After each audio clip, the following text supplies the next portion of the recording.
आपने NEET exam के लिए 1 साल 2 साल बहुत मेहनत करा था, बट 4 मई को कुछ ऐसा अनएक्सपेक्टेड पेपर आता है जिसने आपके एक्सपेक्टेड स्कोर को 150 to 100 तक डिक्रीज कर दिया। इस वीडियो का बनाने का पर्पस आपको सिर्फ सिंपैथी देना नहीं है, सिंपैथी देके कुछ होने वाला भी नहीं है। अगर आप इस वीडियो को शांत दिमाग से सुनोगे तो आपको समझ आ जाएगा कि सही में क्या स्कोर मैटर करती है। मुझे पता है कि अभी के टाइम पे आप बहुत ज्यादा परेशान होंगे, क्योंकि कुछ लोगों के साथ ऐसा हुआ है कि उन लोगों ने लास्ट ईयर बहुत ज्यादा हाई स्कोर करा था और इस साल उनका स्कोर ड्रॉप कर गया, तो वो इस बात से ज्यादा परेशान है कि मेरा स्कोर इतना था फिर स्कोर इतना आ गया। क्या सच में आपका स्कोर मैटर करता है पे? देखो यार, मैं एक इंसिडेंट से डिस्कस करता हूँ। मैंने एलन का टेस्ट दिया था, मेजर टेस्ट सीरीज। उसमें मेरे एक पर्टिकुलर टेस्ट में 680 समथिंग स्कोर आए थे, ठीक है। बट सेकंड टेस्ट जब मैंने दिया तो उसमें मेरे 650 आए, 30 मार्क्स का डिक्रीज था, वो भी एंड के टाइम पे। मैं बहुत ज्यादा सच में परेशान हो गया था और मैं उस दिन इतना टेंशन में था कि एकदम से 30 मार्क्स का डिक्रीज, वो भी एंड के टाइम पे, बहुत ही अजीब सा लग रहा था। बट फाइनली जब उसका रैंक आया ना, तो रैंक 100 के अंदर चला गया था। वो मेरा सबसे बेस्ट रैंक था। तो हुआ क्या, एक्चुअली पेपर ही टफ था। पेपर सिर्फ मेरे लिए टफ नहीं था, पेपर सबके लिए ही टफ था। अगर पेपर टफ था तो सबने कम स्कोर करे और इससे मेरी रैंक इंप्रूव कर गई। आप सोच के देखो, लास्ट टाइम इतने अच्छे स्कोर आए हुए थे, बहुत लोगों ने बहुत सारे स्कोर करे हुए थे, बहुत ही ज्यादा। 720 पे काफी लोग थे, 715 पे भरे पड़े थे, 700 पे भरे पड़े थे। लेकिन उसका फायदा क्या था? क्या सच में स्कोर मैटर कर रही थी उस टाइम पे? उस टाइम पे एक ही चीज मैटर कर रही थी, किसका रैंक अच्छा है, किसका रैंक कम है। अभी के टाइम पे आप अपना स्कोर देख के इस बात से परेशान हो रहे हो, इस स्कोर का मैं क्या करूं? इतने स्कोर तो लोग लास्ट ईयर कुछ नहीं होता था, सिलेक्शन भी नहीं होता था, उनको बीडीएस भी नहीं मिलता था। बट आप ये सोच के देखो ना कि वो जो पेपर आया था सबके लिए टफ था और सबने ही कम बनाए हैं क्योंकि पेपर ही टफ था। तो सब ओवरऑल इफेक्ट सब पे पड़ने वाला है, उससे रैंक डिक्रीज करने वाली है। जो मान लो रैंक 700 पे कुछ आ रही थी, मान लो 700 पे 1000 2000 रैंक आ रही थी, तो हो सकता है इस बार 700 पे 10 रैंक आ जाए। तो आप देखो 100 टाइम्स का फर्क है। तो फिर आप इस बात से परेशान क्यों हो रहे हो कि मेरा इतना ही स्कोर है? अगर आप 500 to 600 में हो ना, तो आप अपना होप्स जिंदा रखो कि आपकी अच्छी रैंक आएगी, क्योंकि अल्टीमेटली आपको स्कोर देख के आपको मिलने वाला नहीं है सिलेक्शन की, लाइक इस कॉलेज में आपको स्कोर देख के एडमिशन। अल्टीमेटली आपका जो रैंक लिस्ट आएगी उससे आपको एडमिशन मिलने वाली है। तो मैं तो पहले बोलूंगा कि आप परेशान होना बंद कर दो कि मैंने इतना ही स्कोर करा। जेन्युइनली बताता हूं, मैंने भी पेपर देखा था। पेपर मैं टफ नहीं कहूंगा, पेपर को मैं लेंदी कहूंगा, क्योंकि उस टाइम ड्यूरेशन में बनाना उस पेपर को टफ था। क्योंकि उसमें जो मोस्ट क्वेश्चंस थे ना, वो क्वेश्चंस हर किसी ने किसी मॉड्यूल्स में किसी टेस्ट में बनाए हुए थे, एक्सेप्ट 1-2 सवालों की। तो 1-2 सवाल तो बहुत ही रैंडम होते हैं यार, हर साल कुछ ना कुछ आ जाता है। लास्ट टाइम एटम वाला कंट्रोवर्सी था, भले ही एनसीईआरटी से था, बट बहुत ही अजीब सा क्वेश्चन था, अनएक्सपेक्टेड सा क्वेश्चन था। तो 1-2 सवाल को तो हम ऐसे ही इग्नोर करके चलते हैं। देखो बाकी क्वेश्चंस हर किसी ने किया ही रहता है, उन्होंने बस लेंदी क्वेश्चंस का एक इकट्ठा आपको दे दिया कि सारे लेंदी ही क्वेश्चन डाल दिए। लेकिन मैं ये नहीं कहूंगा कि वो क्वेश्चन एकदम ही आउट ऑफ द बॉक्स थे, किसी ने कुछ देखा ही नहीं था। हमने खुद वो क्वेश्चन सॉल्व करे हैं अपने टाइम पे, लगभग ऑलमोस्ट सारे सवाल हमने करे। हाँ, बट टाइम ड्यूरेशन के अंदर में ये बनाना सच में मुश्किल था कि मैं 45 कर पाता कि नहीं।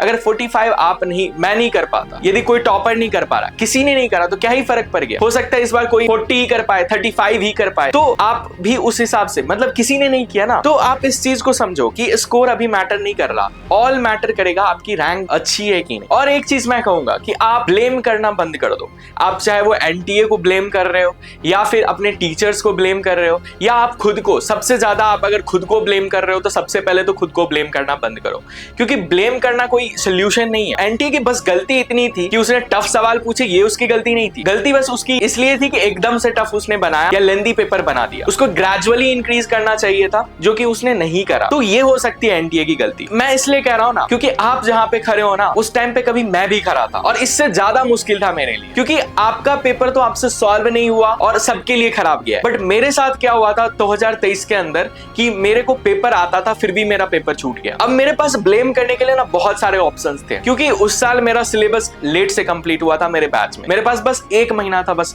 रिवीजन प्लस टेस्ट के लिए, तो मैंने रिवीजन प्रेफर करा। मैंने सोचा कि रिवीजन रहेगा, रिवाइज्ड रहेगा तो मैं जाके बना दूंगा वहां पे पेपर। मैंने मुश्किल से 3-4 फुल मॉक टेस्ट पेपर मैंने दे के मैं 2023 में गया। बट मैंने जब पेपर देखा मेरे को बहुत ही ईजी लगा 2023 का पेपर। और आप जब मैं पेपर देना शुरू करा मेरे को इतना ईजी सवाल लग रहे थे, पूरे सही जा रहे थे। बट एट द एंड क्या हुआ, मेरे को टाइम कम पड़ने की वजह से मेरा जो फेवरेट सब्जेक्ट था और जब से स्ट्रॉन्गेस्ट पोर्शन था मेरा फिजिक्स, उसमें मैं सवाल छोड़ के आया बी सेक्शन के। मेरे 39 करेक्ट थे 2022 के अंदर, और वो 2023 के अंदर में वो डिक्रीज कर गया मेरा फिजिक्स का स्कोर। मेरे लिए इतना हार्ड था वो कि 1 साल मैंने करा क्या, मैंने अपना डिक्रीज ही कर लिया स्कोर। जबकि 2023 में आसान सवाल थे कंपेयर टू 2022 के, अगर मैं अपने हिसाब से कहूं तो। और फिर भी मैं जब एग्जाम दे के आया ना, तभी मैंने अपने घर में बोला कि मेरे को ड्रॉप लेना है। क्योंकि मैं खुद से खुश नहीं था, क्योंकि मैं अपने मैक्सिमम पोटेंशियल को रिप्रेजेंट नहीं कर पाया था, क्योंकि मेरे को पता था कि मैं जो मेरा स्कोर है वो मेरे लायक नहीं है। मैं उससे बेटर स्कोर डिजर्व करता हूँ, बेटर कॉलेज डिजर्व करता हूँ। और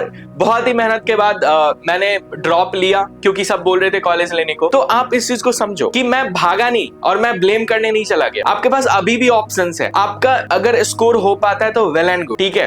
अगर आपको सिलेक्शन कॉलेज मिल पा रहा है वेल एंड गुड, लेकिन अगर नहीं मिलता है बाई चांस, तो आप ये नहीं कि अगर एनटीए कुछ भी करता है तो आप लाइक टफ सवाल पूछ रहे हैं तो मैं एग्जाम ही नहीं दूंगा या कुछ भी, या गलत कुछ स्टेप उठाऊंगा। ये ऑप्शन नहीं है। भागना कभी भी ऑप्शन नहीं है। खुद को इवॉल्व करना सीखो। अगर वो टफ सवाल पूछ रहे हैं ना तो टफ बनाओ, खुद को उससे ज्यादा टफ बनाओ, ताकि आप उस पेपर को क्रैक कर पाओ। तो क्या ही अल्टीमेटली फर्क क्या पड़ रहा है, फुल स्कोर करना या अच्छा रैंक लाना इंपॉर्टेंट है ना। इस चीज को आप समझो। कैसा भी पेपर आता फर्क नहीं पड़ता है। आप जेईई मेन में देखोगे ना, मैंने 0 क्वेश्चंस करे थे मैथ्स के अंदर में, मेरे 38 परसेंटाइल थे। अगर 5-6 सवाल कर दो 90 परसेंटाइल हो जाते हैं। क्यों? क्योंकि मैथ्स टफ होती है। टफ चीजें आप थोड़ा ही बनाओगे तो ज्यादा परसेंटाइल, आप ज्यादा लोगों के ऊपर चले जाओगे। और एक चीज, अगर आप बहुत लोग कहते हो कि लाइक इतना टीचर ने कराया, इतना ही करके आप पेपर में गए, ये आपकी गलती है। क्योंकि देखो, मैं हो सकता है कुछ लोगों को खराब लग सके, बट जेन्युइनली बताता हूं कि हमें टीचर पर्सनली किसी ने नहीं कहा कि आपको ये बुक पढ़नी है, वो बुक पढ़नी है एक्स्ट्रा। हमें खुद, हमारा जितना बड़ा ड्रीम होता है ना, हमें खुद से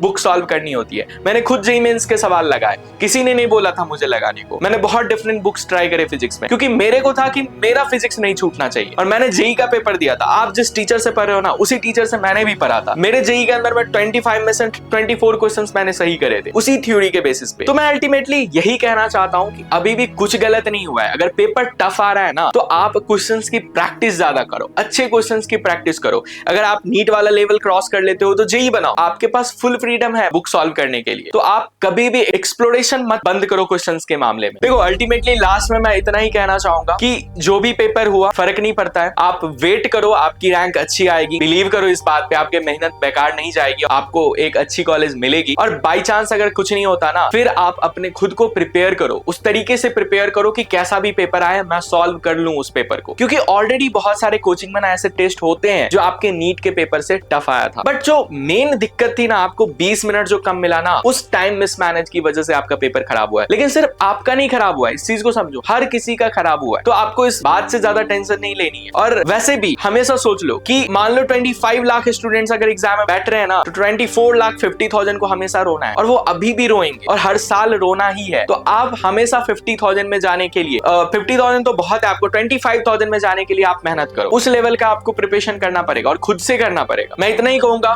कि आप अपने प्रोसेस पे ट्रस्ट करो, अपने आप पे विश्वास रखो, अपने टीचर्स पे बिलीव करो, और कुछ भी किसी का फालतू चीज मत सुनो कि फिजिक्स में लाइक नीट से फिजिक्स हटा देना चाहिए, इतना कैसे फिजिक्स टफ आ गया, एनटीए ने गलती करी। यार ठीक है, अगर फिजिक्स टफ आई है ना, तो ये मेरे को लगता है अच्छी चीज है कि लाइक कम स्कोर पे फुल स्कोर करना। लास्ट टाइम बहुत ही अजीब लग रहा था कि इतने स्कोर पे इतने सारे लोग थे। बेटर है कि भाई एक टॉपर रहे, 2 टॉपर रहे, काफी है। ऐसा नहीं कि भरे पड़े हैं एक ही रैंक पे, कितनी दिक्कत आती थी। इससे बेटर है एम्स का पेपर होता था, इतना ज्यादा टफ होता था, एटलीस्ट एम्स जितना टफ तो पेपर नहीं आया था, तो क्या फर्क पड़ गया? कुछ नहीं, उससे बेटर सिलेक्शन होता है। देखो, पेपर इजी आता है ना, हर कोई बच्चा जो कम भी पढ़ा है ना, सिर्फ PYQ करके गया है ना, वो भी पूरा पेपर सॉल्व कर लेगा। और जिस बच्चे ने 10 बुक सॉल्व करी है ना, वो भी पूरा पेपर पेपर सॉल्व कर लेगा। फिर फर्क क्या रह गया जिसने ज्यादा मेहनत करी और जिसने कम मेहनत करी? मुझे आप बताओ। ये आप मेरे को आपसे आंसर चाहिए। जिसने बहुत सारे बुक सॉल्व करे और जिसने सिर्फ पीवाईक्यू करे, दोनों फुल स्कोर कर पा रहे हैं, तो क्या फायदा रह गया उसके ज्यादा मेहनत करने का? अगर पेपर टफ आता है ना, जिसने ज्यादा मेहनत करी है ना, उसका मेहनत निकल के आता है। मैंने हमेशा अपने वीडियोस में बोला कि पेपर कैसा भी आएगा ना, टफ भी आएगा, सबके लिए आएगा, पैनिक मत करना। तो आप अभी से खुद को प्रिपेयर करो कि कैसा भी पेपर आएगा, मैं उसके लिए मेंटली प्रिपेयर्ड हूं। अपने टीचर्स पे भरोसा रखो और आप अपने चीज को, जो हुआ उसको एक्सेप्ट करो, मेरी तरह एक्सेप्ट करो उन चीजों को, और अपने आप को इवॉल्व करो उस चीज के लिए। इवोल्यूशन ही सब कुछ है। आपने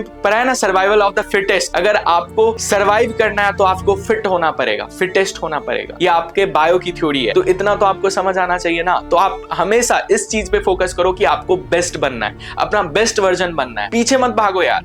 बेस्ट बनने से मतलब आप जितना मेहनत करोगे ना, बेस्ट बनोगे। ऐसा नहीं है कि कोई वेल प्रिपेयर्ड आता है जिसके पूरे दिमाग में, हो सकता है कुछ लोग होते हैं एक्स्ट्रा ऑर्डिनरी होते हैं, ठीक है, बट आप ज्यादा मेहनत करके ना उस लेवल को अटेन कर सकते हो। तो आप पे ऊपर डिपेंड करता है आप कितना मेहनत करना चाहते हो। आज के लिए इतना ही। ये वीडियो बनाने में थोड़ा सा लेट हुआ क्योंकि हमारा भी पेपर चल रहा था, बट फाइनली मेरे को इतना ही बोलना था। हो सकता है कुछ चीजें आपको मेरी पसंद ना आए, बट मेरे को लगता है यही रियलिटी है और आपको एक्सेप्ट करके आगे बढ़ना ही पड़ेगा। इस वीडियो में इतना ही, फिर मिलते हैं किसी और वीडियो में। तब तक के लिए बाय।